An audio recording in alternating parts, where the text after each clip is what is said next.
भिलाई इस्पात संयंत्र की राजनीति रही है, कूटनीति बोल लीजिए उनकी, कि वो तोड़ तोड़ कर दुकानदारों को नोटिस भेजता है। प्रभावित होने वालों की संख्या यदि 240 के आसपास है तो पत्र उन्होंने मात्र 100 लोगों को भेजा होगा। उनमें भी कभी 5 को, कभी 10 को, कभी 2 को, कभी 1 को तोड़कर पत्र भेजने के पीछे उनकी कहानी ये है कि दुकानदार परेशान होगा, दफ्तर में दौड़ भाग करेगा, उनको हम दबाव बनाएंगे बिजली काटने का, पानी काटने का, बेदखल करने का, तो डर के दुकानदार पैसा पटा देगा। तब हमारे संज्ञान में उस पत्र की कॉपी जब आई तो हमने सांसद महोदय को बताया कि इसमें मात्र 200 नहीं 1185 दुकानदार, सामाजिक संस्था के लोग, धार्मिक संस्था के लोग, शैक्षणिक संस्था के लोग, petrol pump, gas agency, cinema, bank, डाकघर, BSNL सभी इसमें प्रभावित हैं। भिलाई इस्पात संयंत्र का कार्य लोहा बनाना और लोहा बेचना है। जमीन बेचना और जमीन पर ब्याज वसूल करके अपने कोठी को भरना स्टील सिटी चैम्बर के पदाधिकारियों को प्रधानमंत्री के कार्यालय के सामने भूख हड़ताल पर ही क्यों न बैठना पड़े।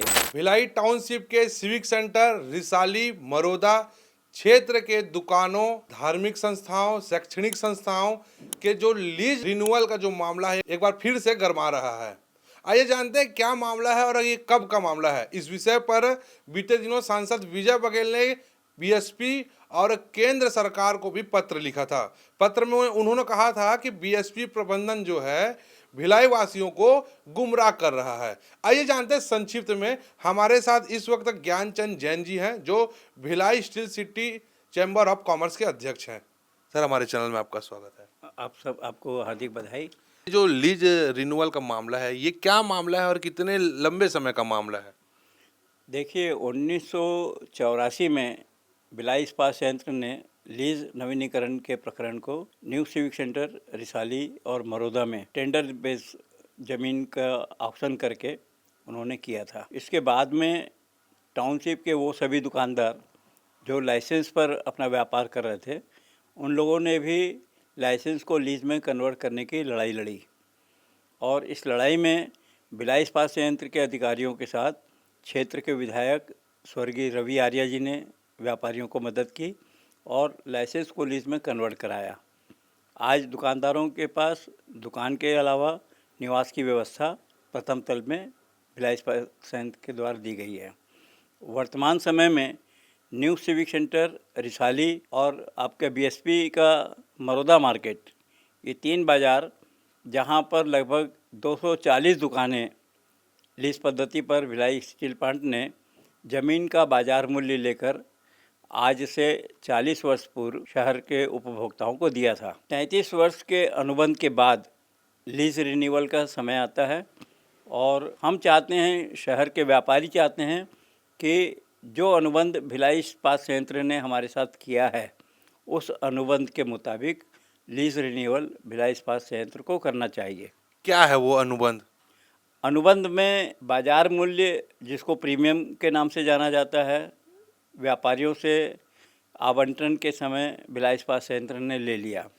ग्राउंड रेंट और सर्विस चार्ज 1% और 2% लिया जाना है। अनुबंध में इस बात का उल्लेख है कि आने वाले 30-33 वर्षों के लिए जब इसको रिन्यूअल दिया जाएगा तो ग्राउंड रेंट और सर्विस चार्ज लेकर आपको रिन्यूअल दिया जाना है।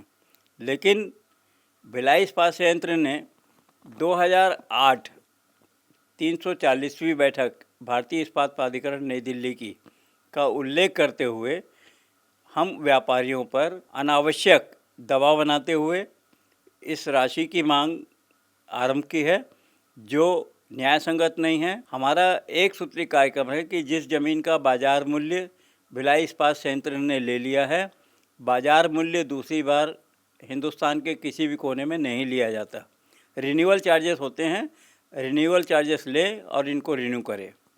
लीज धारकों को 2008 के नियम के अनुसार जो सूचना जारी हुआ है, 2008 की जो सूचना जारी हुई है, 2008 जून माह में जो बैठक हुई उस तारीख से वो सूचना लागू होती है। वो उसके मिनट्स में सेल बोर्ड ने स्पष्ट किया है कि 2008 के बाद भिलाई इस्पात संयंत्र अपनी भूमि किसी व्यक्ति, संस्था या समाज को देता है तो इन दरों पर भुगतान लिया जाना है।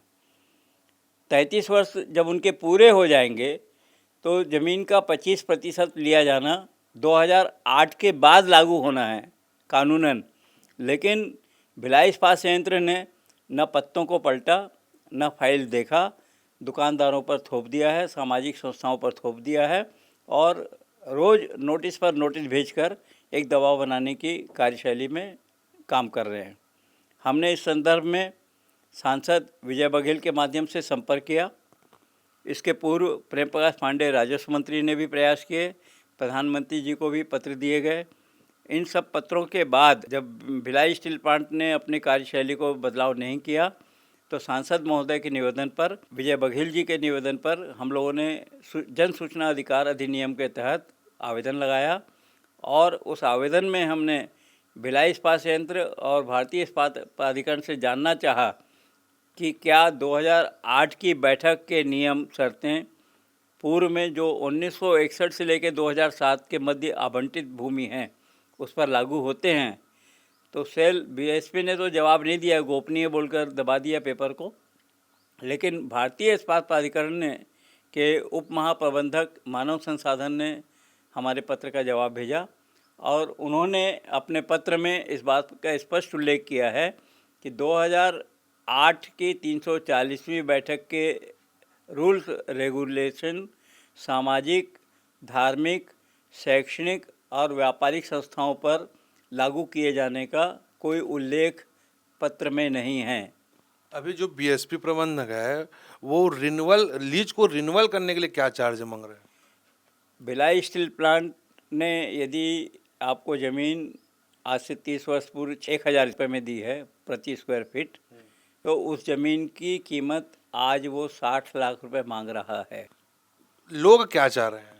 हम चाहते हैं कि जो अनुबंध हमारे साथ हुआ है उस अनुबंध के मुताबिक हमारा लीज रिन्यूअल होना चाहिए। किसी भी तरह का शुल्क हम पर लागू जब नहीं होता है तो अनावश्यक दबाव बनाकर ये वातावरण क्यों शहर को अशांत करने की कोशिश भिलाई इस्पात संयंत्र कर रहा है।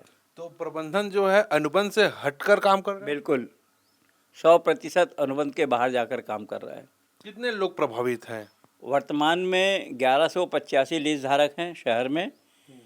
भिलाई इस्पात संयंत्र की राजनीति रही है, कूटनीति बोल लीजिए उनकी, कि वो तोड़ कर दुकानदारों को नोटिस भेजता है।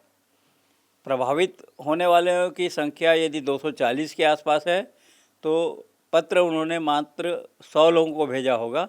उनमें भी कभी 5 को, कभी 10 को, कभी 2 को, कभी 1 को तोड़कर पत्र भेजने के पीछे उनकी कहानी ये है कि दुकानदार परेशान होगा, दफ्तर में दौड़ भाग करेगा और उनको हम दबाव बनाएंगे बिजली काटने का, पानी काटने का, बेदखल करने का, तो डर के दुकानदार पैसा पटा देगा।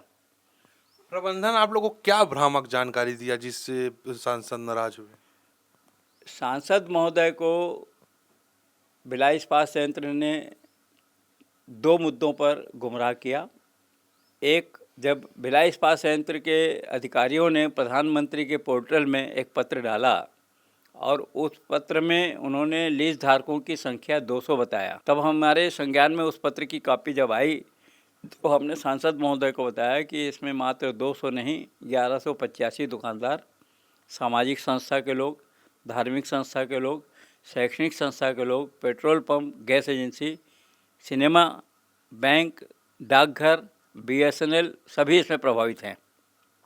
सिर्फ एक हमारा विषय नहीं है, सभी वर्ग के लोगों का यह विषय है और एक सांसद होने के नाते आप हमारी भावनाओं को समझें और पिछले 10-12 वर्षों से जो हम परेशान होकर भटक रहे हैं, मानसिक, आर्थिक और शारीरिक प्रताड़ना झेल रहे हैं, हमको राहत दी जाए। एक्स्ट्रा ब्याज दर लगा दिया गया, ऐसा कुछ है क्या?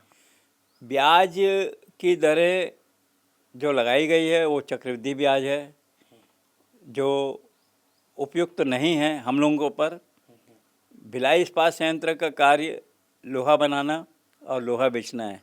ज़मीन बेचना और ज़मीन पर ब्याज वसूल करके अपनी कोठी को भरना, ये भिलाई इस्पात संयंत्र का उद्देश्य नहीं होना चाहिए।